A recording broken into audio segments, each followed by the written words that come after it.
O, ito ho, di ba, sabi ni Lacson yan daw ano tawag nila dyan sa sure, sigurado raw yan, tiyak na unification, ha? Formula. Tiyak na formula para sa pagkakaisa raw yan, mga kaibigan. Si Lacson ang unang nagsapubliko kung ano yung pinag-usapan nila, hindi ba? Pagkatapos nilang mag-usap, nilabas niya kaagad yan.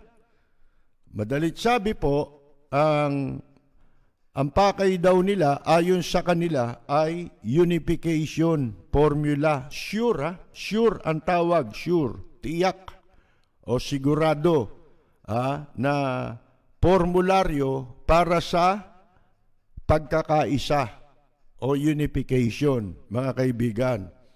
Ngayon, ano ang sabi ngayon ni Vice President Leni Robredo? Ito ho ang sabi niya.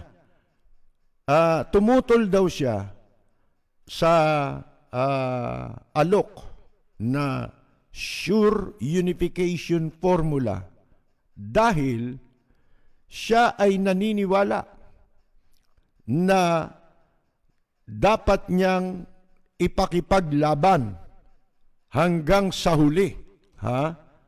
Ang kanyang laban sa oras na siya ay magpasya na tumakbo para sa pagkapangulo. Yan ang sabi niya, mga kaibigan. Ang sabi pa ni Vice President Leni Robredo, sa ilalim ng sinabing sure unification formula ni Lacson,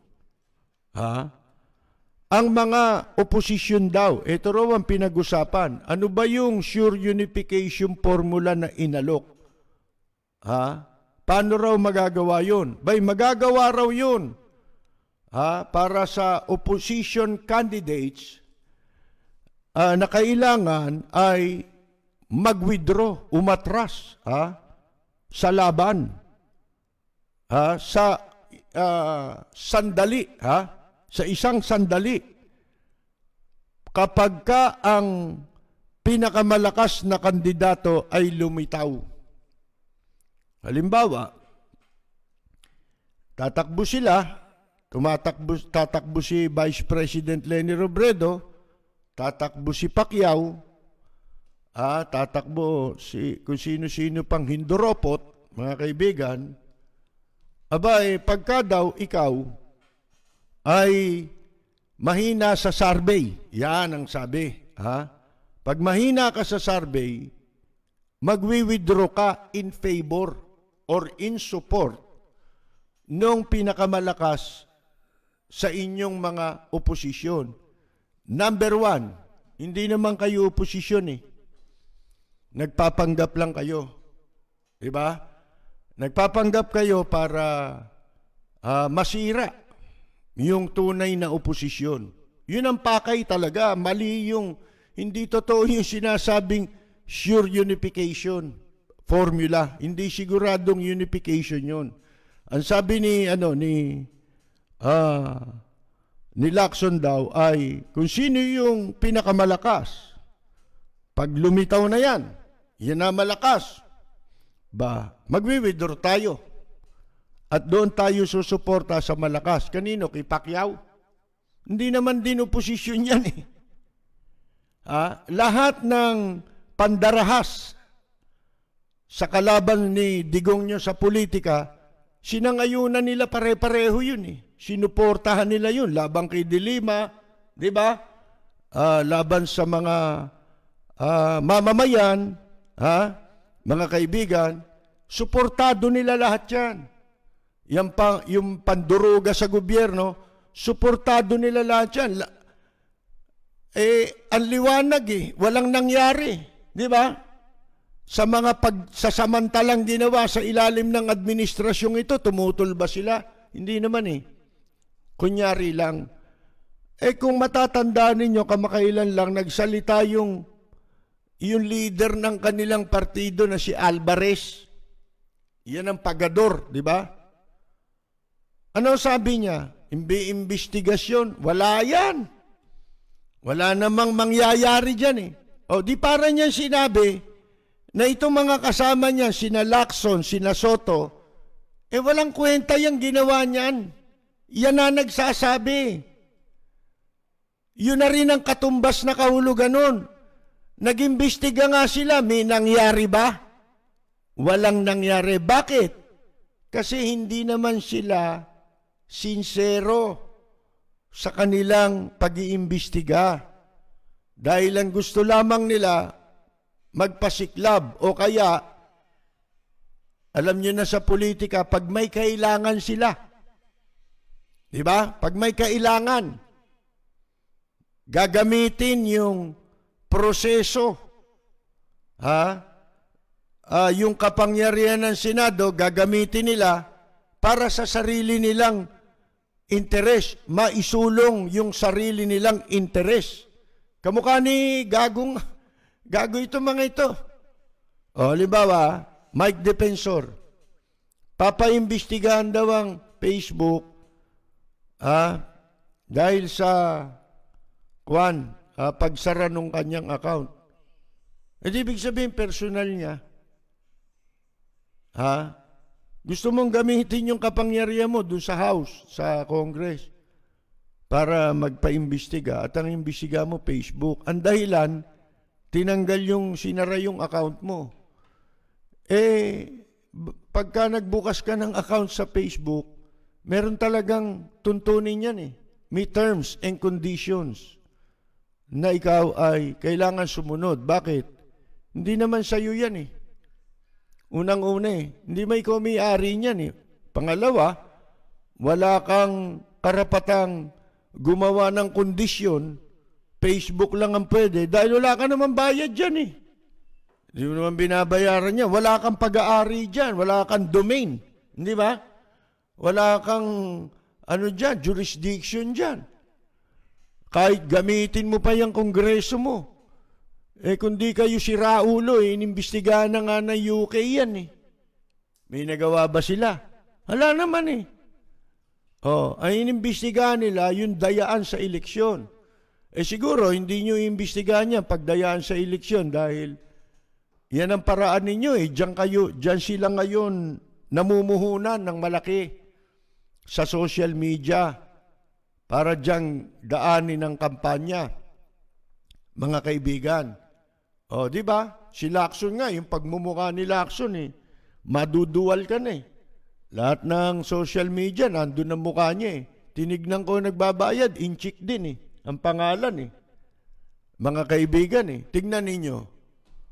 Yung mga sumisingit na makikita ninyo kung sino nagbabayad. Ako sa YouTube ko yata nakita Pag binuksan mo yung about, malalaman mo kung sino yung nagbayad ng advertisement. Pumapasok sa lahat ng account ng YouTube, mga kaibigan. So ngayon, tatapusin ko lang tong sinasabi ni Vice President Leni Robredo. Tama tayo sa umpisa pa lang di ba? Nung sinabing nakipagkita sila, naku po, mga kaibigan, masama ito. Ang sabi ni Vice President Leni Robredo, yung pagtutol ko, dahil sa personal na paniniwala. Personal niyang paniwala yun.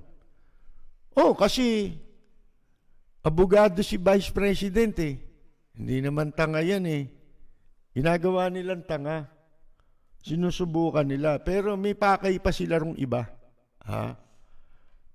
Sa personal, sabi niya, na paniniwala, na ayaw ko na parang nilid on namin yung supporters na akala nila tumaya sa akin kasi akala nila nandoon ako hanggang sa huli ng laban tapos dahil mababa yung numbers ko in the middle of the game, aayaw ako. Ayaw niya ng ganun na sa bandang huli lilitaw na manloloko siya, di ba? Pinaniwala niya mga supporter niya kasi umaasa sa iyo yan Ikaw ang naniniwala kami. Ako, naniniwala ako Sa sincerity, sa kakayahan. At siya lang ang tanging pwedeng makapamuno dito sa nalugmok, sobrang pagkalugmok ng ating bansa, ng ating ekonomiya, at ang mga tao ay nawala sa normalcy, ang tao. Naging parang siraulo, maraming tao ngayon. Dahil puro baliw ang maririnig mong nagsasalita sa gobyerno. Puro kabaliwan. Mga kaibigan, tayo'y mga tao na ang alam natin kahit hindi mo sabihing mali, hindi mo na kailangang idulog sa hukuman ang isang bagay para malaman mo na mali. Ang tama ay tama. Hindi mo ba, mga kaibigan? Na ginagawa nilang tama yung mali, sa pamamagitan ng paramihan sa social media. Kanina meron akong narinig Tignan mo, lahat ng sinasabi natin, nagbubunga ng mabuti. Yan lang survey. Sino unang umupak dyan sa Okta Research na yan? Madali tayo makahalata. Sabi ko sa inyo, pwede naman ako sa lokohan Huwag lang matagal. Nabutasan Nakita mo na kaagad Walang preno kung bumatikos. Malalim at makatwirang komentaryo. Mag-ingat ang mga politikong gumagawa ng kalokohan at baka kayo ay tamaan ng Rapid Fire! Alam nyo tandaan nyo itong mga pinagsasasabi natin. Dadating ang araw, pag nagkamali pa tayo ng pagboto ngayon, pagkatapos ng eleksyon, galing na tayo dito sa sindikato. Sindikato, palala ng palala. Kontrolado na ng sindikato ang buong gobyerno. Ngayon pa lang, nakikita nyo na Di pa ba kayo nakukumbinse? Saan kumukuha ng mga pinanggagasta ngayon yan? Yun lamang sa social media. Balitaan nyo, bakit malakas ang sabong ngayon? Yung online, balita natin Diyan ang gagaling yung mga pondo sa kampo ni Lacson ngayon Tsaka yung Pogo. Kasi nga, kailangan na maupo yung magtutuloy ng mga pinagkapirahan dito.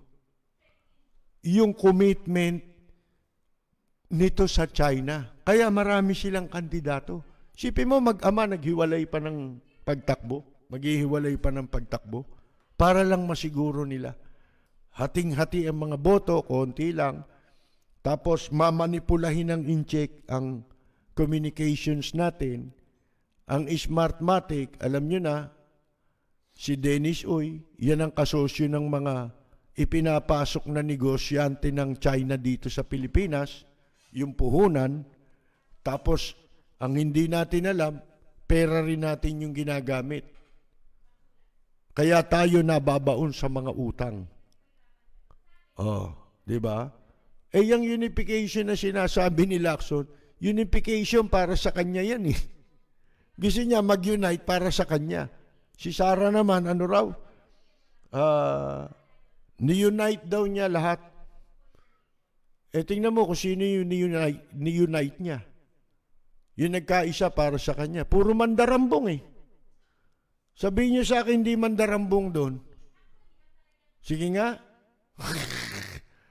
Unification yun ng mga mandarambong. Ito, unification ng mga, nag-aakalan tanga si Vice President. Tigilan nyo na yan. Unang-una, nagamit nyo si BP dyan. Gumawa sila ng effort na ganyan. Kung maloloko nila, panalo sila. Di ba? Pero, kung di pumayag, panalo pa rin sila. Bakit? May publicity sila nakipag-usap anya kami. May sasabihin sa media. Sip mo, ginagamit. Gusto pa nila mapasama si Vice President Leni Robredo kung walang magpapaliwanag. Kaso hindi naman lahat yan nabibili ninyo Di ba? At saka hindi naman lahat yan walang utak mga kaibigan. Sipin ninyo, hindi ganyan ang unification.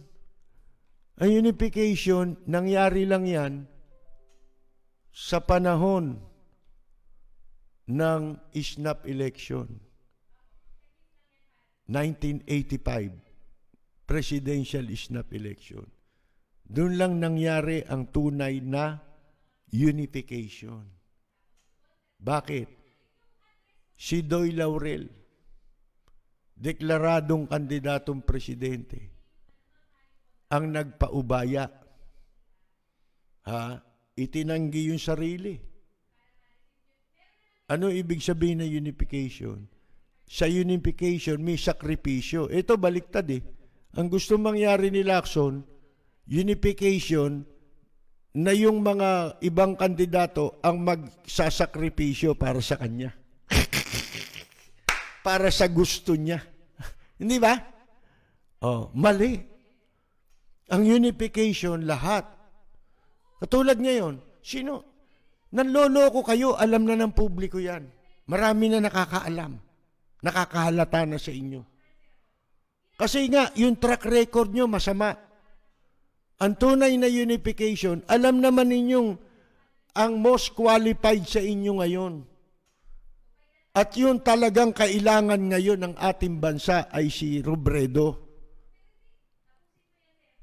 Tapos na tayo dyan sa mga ano na yan, mga akala mo kung sino na mamuno. Hindi naman kaya. Diba? Wala naman kaya. Puro daldal lang. Mga kaibigan. Ang alam, sarili niyang mamamayan ang nilulupig niya. Yun ang alam nila. Sarili nilang mamamayan. Paano ka naming pagkakatiwalaan, ikaw nga gumawa ng anti-terror bill? Ba't di mo ngayon sabihin yan? Ang daming pinag-aaresto na pinaratangan. Ultimo si Hidilin. Nasa serbisyo yan ng armed forces. Pagkatapos pinaratangan ninyong magpapabagsak ng gobyerno. Ni red tagging, mga kaibigan. Ang tunay na unification, may sacrifice yan. Yung personal ninyo, sakripisyo. Hindi yung nagbibigay, sino mataas sa survey. Di sa beauty contest ka lumaban. Survey pala gusto mo di ba? Doon sa timpalak ng patambukan ka sumali, di ba?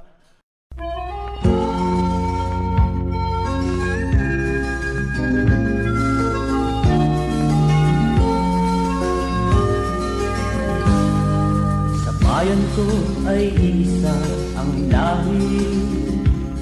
Dito'y wala ang pagkukunwari.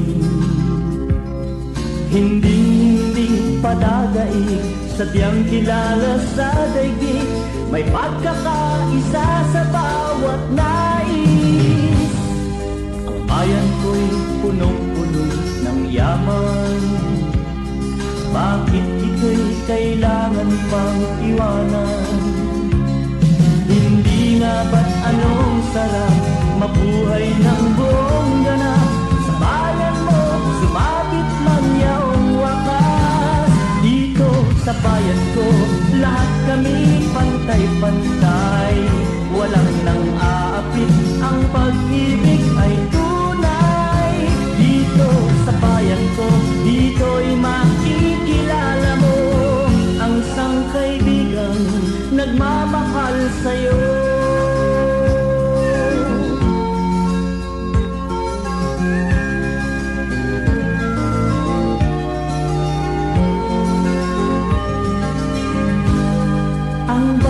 Ko'y punong-puno ng yaman. Bakit ito'y kailangan pang iwanan?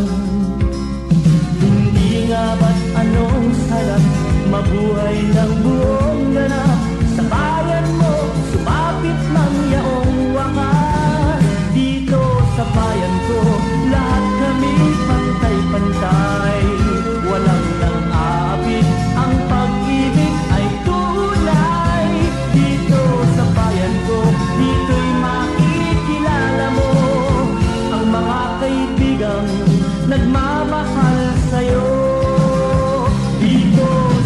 bayan ko, lahat kami pantay-pantay. Walang lang-aapit, ang pag-ibig ay tunay. Dito sa bayan ko, dito'y makikilala mo ang isang kaibigan, ang mga kaibigan, ang bawat kaibigan na